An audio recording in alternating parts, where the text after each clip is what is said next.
at Timberland Wolves. This is Annika Storms. And this is Sally Embry. Anchoring for WHTV News. There are many changes this school year, one of which is the new phone policy. Here's Annika with the story.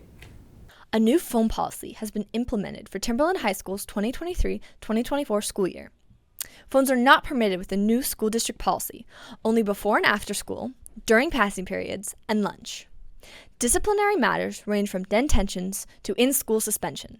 Students, teachers, and staff all have mixed feelings on the policy. I can't talk to my friends on Snapchat, and it's kind of annoying because, sometimes I need to text my brother or my mother, and, I'll get in trouble for it. I have even talked to some of my students about it, and some of them said that they feel like they are more productive during the day. They're getting more stuff done at school and not having to take things home. When you don't have work to do, it's you're just kind of sitting there anyways, so.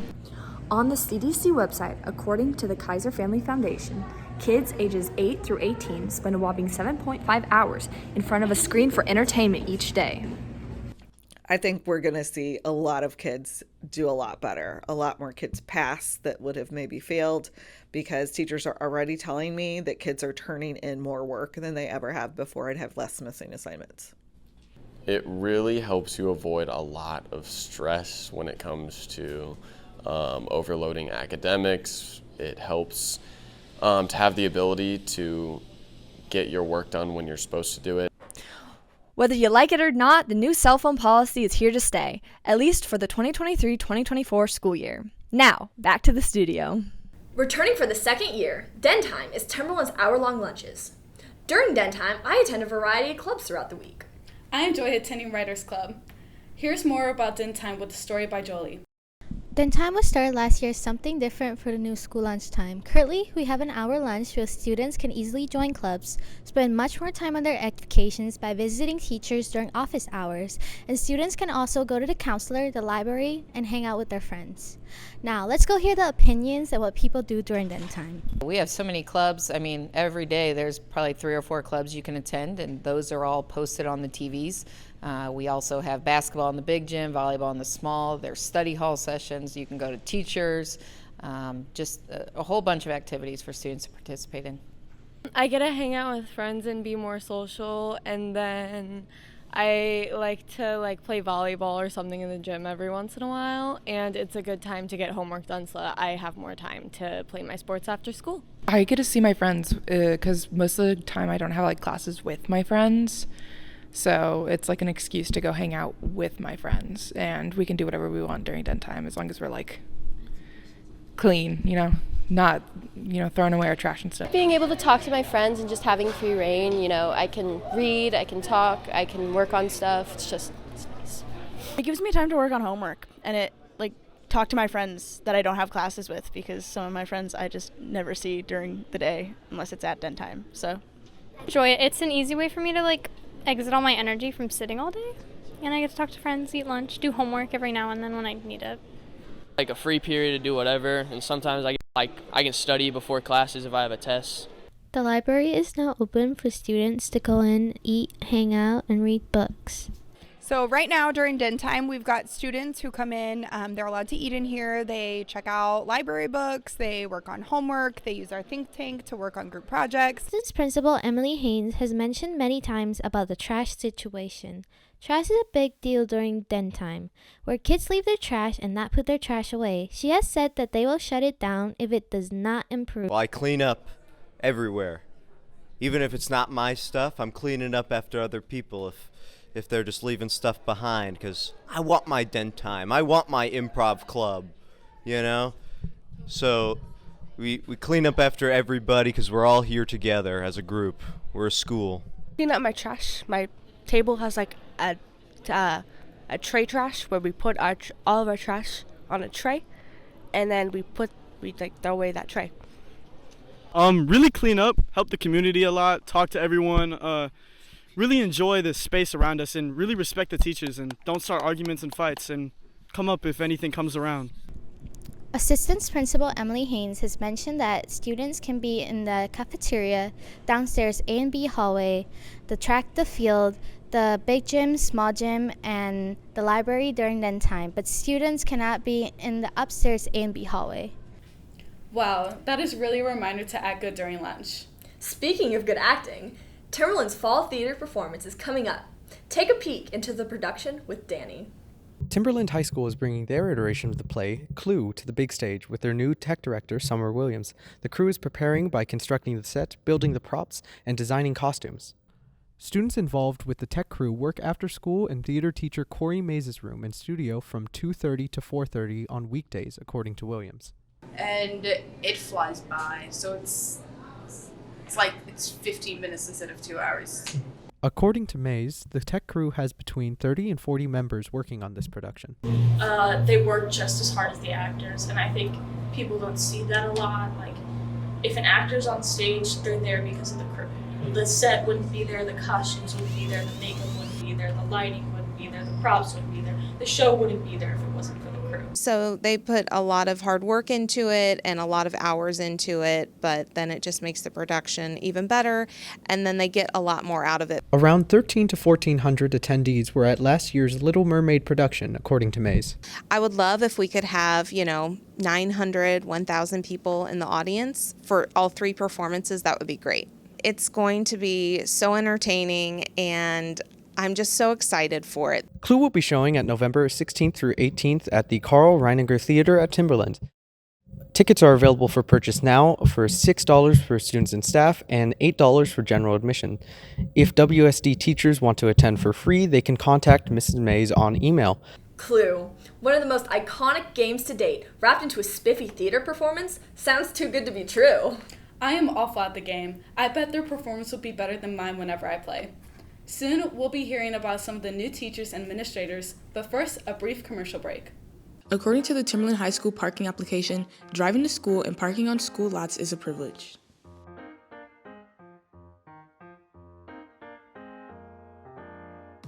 For students who drive to school, here are 6 tips for how to properly utilize the student parking lot.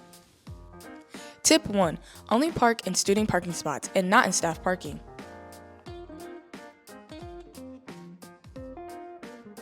Tip 2. Have your parking pass displayed in your rearview mirror. Parking permits are $30 in room 201. Tip 3. Don't lose your parking permit. It will be $10 to replace. Tip 4. Properly park in marked parking spots.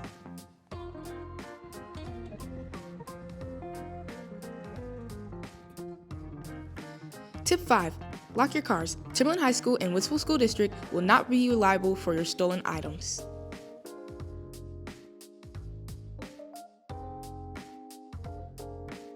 Tip 6. Drive safely and pay attention to your surroundings.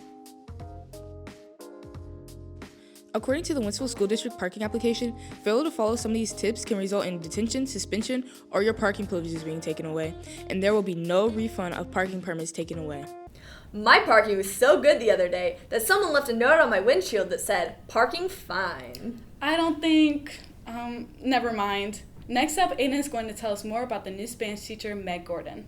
It's Meg Gordon's first time teaching, but it's not her first time at Timberland. She recently returned to her alma mater to teach Spanish with some of the same teachers she met as a student. I am teaching Spanish 1 and then Advanced Spanish 2. I think the most challenging part of starting the year is establishing all of our routines as a class as we get in the groove of knowing what to expect each day, and just seeing how you guys take to it when I bring new things to the table. It's been exciting, but definitely challenging to establish how we go through our days.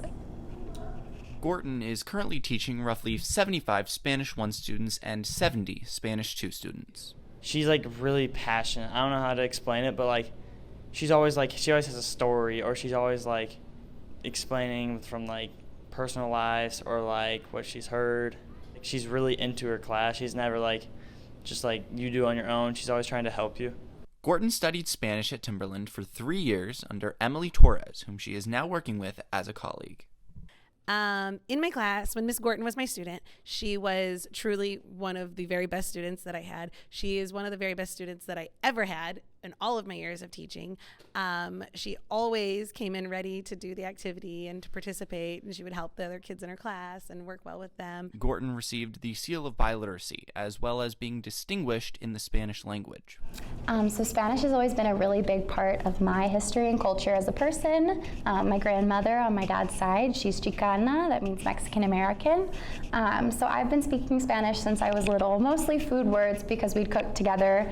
But when I got to high school, I knew I wanted to learn how to actually string my sentences together rather than just knowing nouns here and there.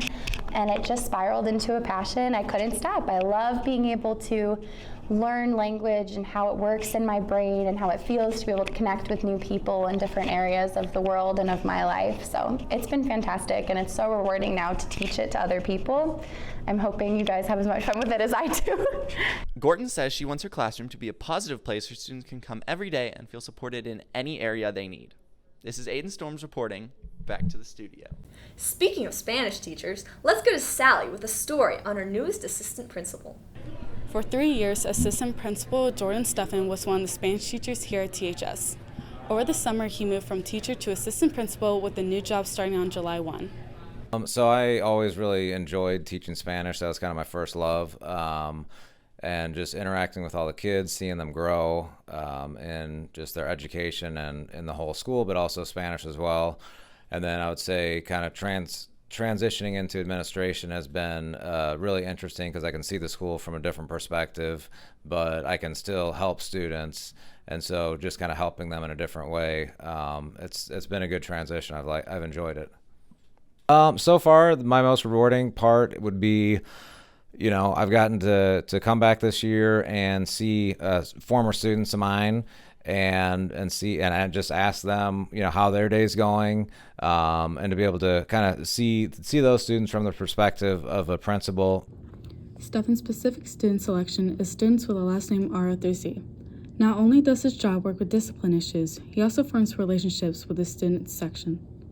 I think it's a really good way to move a principal up because they have that experience of working closer with students, and they're going to be able to understand the situations that both students and teachers go through on a daily basis.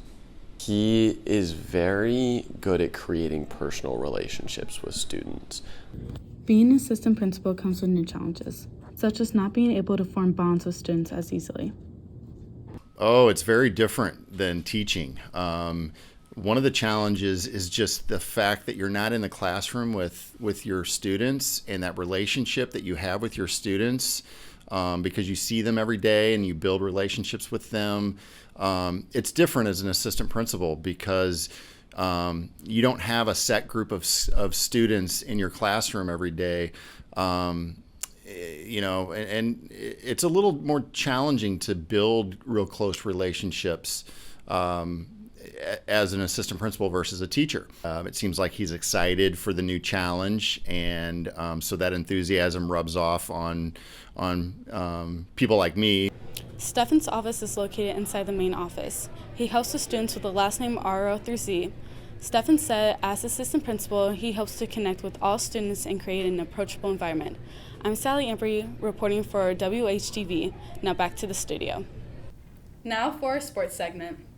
I'm Jeff Dagvar from WHTV News, and I'm here to talk about this year's football season. This year's football season is already halfway through the 10 football games this year. The varsity team this year consists of 55 players from grade 10 to 12, and so far, Timberland has won 1 game and has lost 5 games. Get them hyped, and if they mess up, make sure, tell them don't do it again, and forget about it. It's in the past, and don't down on it. I support them. Support them. Whenever I'm not on the field, I'm supporting them. The motto for this year is Carry the Torch, which was voted on by the seniors. There are currently 13 to 14 coaches for the football team, most of which are volunteers. The kids are out there, they're working hard every day in practice. We're just looking for improvement each and every week, and we're seeing that right now, so just excited to see where we are at the end. Football players usually practice on Monday through Thursday at 2:45 p.m., and the end of practice can vary from 4:30 to 5:30. Their games are always Friday nights, which consist of 5 home games and 4 away games for the season. The 10th football game is always the playoffs in which Timberland will play in a tournament. Timberland's 7th game will be on October 6th, which happens to be tomorrow at Timberland versus France Howell at 7 p.m. Will this be the game where we will beat France Howell for the first time ever? Find out at the game. Now, back to the studio. And that wraps up our first newscast of the year. As we head into the new school year, remember to spread positivity each day. For more THS news, visit our website, wolfstown.com, or follow us on Instagram at Timberland Broadcast Media, or on Twitter at broadcast_THS. See you next month, Timberland!